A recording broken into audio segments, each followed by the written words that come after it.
Y ahora, ¿cómo responder también, y tal vez ese escenario en el que va a presentarse usted en CADE, que reúne a empresarios de distintos rubros y que, digamos, manejan la economía de nuestro país, están preocupados, ¿no? Lo que se dice es que Ollanta Humala, como va ayordando su discurso para tratar de quedar bien con determinado auditorio, y que matiza o cambia lo que ya en campaña seguramente va a levantar para recoger votos, que es lo que es necesario para ganar una elección.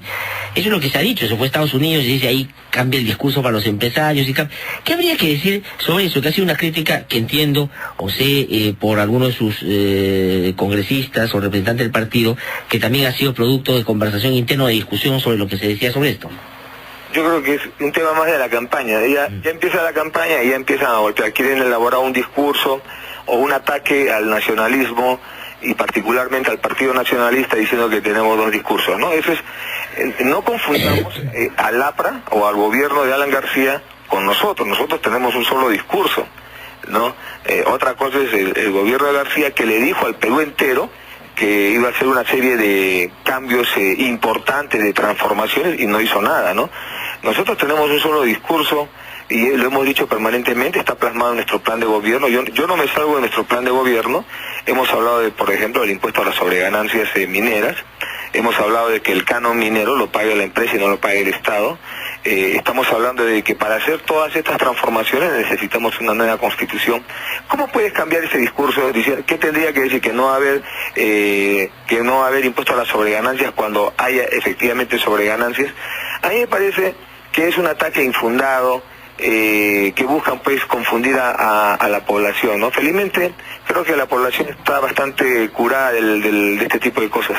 Sí, y ¿qué, digamos, porque esto es necesario también plantearlo en términos de la sostenibilidad de lo que eventualmente puede ser un gobierno del Partido Nacionalista? Es decir, la empresa o el empresariado es un actor fundamental en el desarrollo económico. ¿Qué garantía y certeza hay que dar en términos de estabilidad, que son necesarias para la inversión también, más allá de los cambios que se puedan hacer en algunas reglas de juego que fueron demasiado favorables y desfavorables para los sectores que muchas veces inclusive están en las zonas aledañas, ahí donde se desarrollan estas empresas extractivas, por ejemplo? ¿Cuál es la señal de confianza que hay que dar y buscar en esta materia? Y sí, y le pregunto, ¿va a haber un trato diferenciado en torno a lo que es el gran capital, la inversión transnacional, por ejemplo, con lo que ha sido el énfasis de su presentación en el CADE Popular, que más bien se ha centrado en el tema de la industria nacional? Bueno, yo creo que está en nuestro plan de gobierno del 2006, está rescatado también en nuestro plan de gobierno actual, que es el tema de un manejo, de una estabilidad de los índices macroeconómicos. Eso, en ese sentido, lo hemos dicho, inclusive lo hemos dicho que vamos a mantener una estabilidad macroeconómica, una política monetaria estable. No vamos a ejercer ningún tipo de control de cambios como se están haciendo en otros países. Y en el tema de, además, en el tema de darle confianza a los empresarios, qué mejor que estos espacios de diálogo, ¿no? Anoche hemos estado dialogando con muchos empresarios, muchos representantes también de empresas importantes en el país que son transnacionales, y yo creo que hay un entendimiento lógico. Además, nosotros lo que hemos dicho es que definitivamente nosotros vamos a premiar a todas las empresas que asuman un rol nacional, ¿no? Que es decir, que reinviertan en el Perú, que tengan una política de transferencias tecnológicas. ¿Cómo no vamos a incentivar y premiar a este tipo de comportamientos empresariales? ¿Qué es lo que necesitamos nosotros? Nosotros saludamos que está surgiendo ya de hace varios años una nueva visión empresarial, de cuidar la mano de obra laboral, de respetar el medio ambiente. Eso hay que saludarlo y hay que decirlo en voz alta. Ahora necesitamos también que dentro de esa nueva visión empresarial, los empresarios también entiendan que no pueden llevarse toda la plata fuera del país.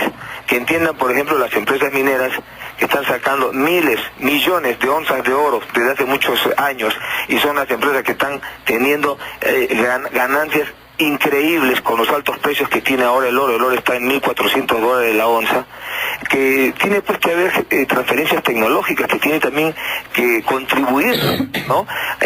a un desarrollo nacional. No está bien, por ejemplo, que Cajamarca, que aporta tanto al PBI nacional, sea el cuarto departamento más pobre del país, ¿no? Entonces creo que los empresarios tienen que también tomar esos aspectos en cuenta para construir una nueva visión empresarial del siglo XXI, una visión empresarial moderna. Sí, ahora, por los planteamientos que usted desarrolla ahora y que de verdad, digamos, han sido consecuentes con lo que ha venido afirmando en los últimos tiempos, no hay posibilidad, por lo menos de lo que está en la vitrina política, alianza con alguno, ¿no? Acaba de marcar distancia con Alejandro Toledo, que en algún momento le dijo que hay la posibilidad de conversar y tal vez de buscar algún punto de encuentro.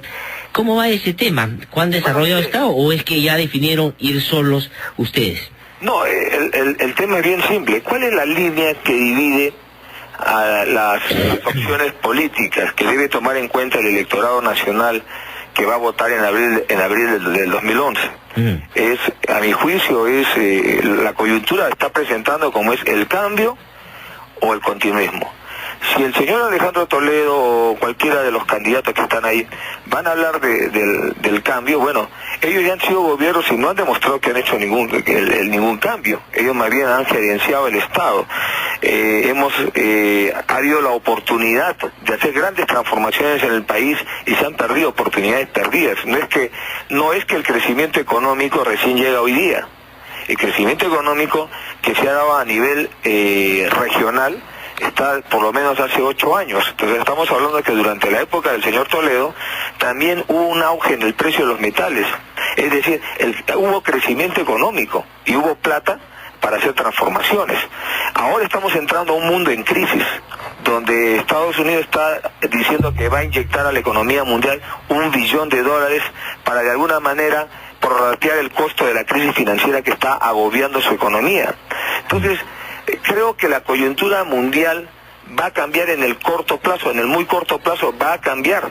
Ya hay problemas con el sector exportador, entre otras cosas que estamos viendo. Entonces, la línea que parte aguas en el Perú, en la agenda política electoral, son los candidatos que van a propugnar continuar con este modelo económico, propugnar con las cosas que las cosas sigan avanzando así y señalar del que el Perú está avanzando, de que por esta política del chorreo en algún momento le chorreará también a los de abajo, ¿no? Y nosotros estamos planteando un cambio, una transformación. Entonces, en esas condiciones, las alianzas que se van a hacer en el lado de los que quieren el continuismo son alianzas muy predecibles, ¿no? Entre todos son como intercambiables, son como que tiene 4 cartas, pues se puede ponerlas en el lugar que quiera, siempre serán las 4 cartas intercambiables. Lo que nosotros estamos planteando es una cosa muy distinta, una gran transformación, y allí prácticamente los partidos convencionales y los políticos tradicionales, que muchas veces en sus discursos dicen que no lo son, no se van a querer, como se dice, comer el pleito, porque no tienen voluntad de transformar. Por eso nosotros creemos que hay una gran fuerza que quiere la transformación y que también está en las regiones, con los movimientos sociales, laborales y movimientos regionales. ¿No es suficiente para usted la afirmación de estos candidatos en términos de que, por ejemplo, Alejandro Toledo lo que dice es: voy a fortalecer e impulsar lo que hicimos bien en mi gobierno y entendiendo que cometí muchos errores, pues no volverlos a cometer? Keiko Fujimori ha dicho: tengo algunas deudas con el país en materia de corrupción, no las voy a volver a repetir, sino las voy a pagar con mi trabajo, y a todos los corruptos pues lo vamos a sacar del gobierno si es que se presentara alguno. Mercedes Arauz ayer ha dicho, inclusive criticando a Toledo, ha dicho: yo no soy de la idea del chorreo, yo soy de la idea de la inclusión, y ese va a ser mi planteamiento. Bueno, ahí están planteados los temas, o sea, no es que no estén, ¿no? Yo preguntaría, ¿para usted es suficiente? Bueno, no, yo no soy candidato, pero digamos, ¿usted qué piensa? Yo le pregunto porque usted es un líder de opinión importante en el Perú, y lo que usted diga también es importante. Acá no se trata de que simplemente opinen los candidatos. Un candidato no va a resolver los problemas del país. Necesitamos sumarnos todos los que realmente creemos en una transformación y que nos damos cuenta, yo sé que usted es muy joven también, pero ya ha vivido parte de la política y se da cuenta que todo el mundo puede hablar, el castellano es muy rico, ¿no? Y todo el mundo en época electoral todos son de centro izquierda, como se diría, ¿no? Nadie de derecha, ninguno de los candidatos. no todos estos son de centro izquierda, nadie es corrupto, y el que fue corrupto dice, bueno, discúlpeme, tengo una deuda y por eso necesito que me elijan ustedes porque si no, no pago la deuda, ¿no? El otro dice, bueno, yo voy a continuar lo bueno y voy a corregir lo malo. Esos son simplismos que tratan de desafiar nuestra capacidad intelectual, ¿no? Ahora, dos últimas preguntas muy brevemente, señor Ollantumala, con Carlos, que cuando regrese a Lima conversemos aquí con más tiempo. Una que tiene que ver con algo que publica el diario 16 hoy día en su portada.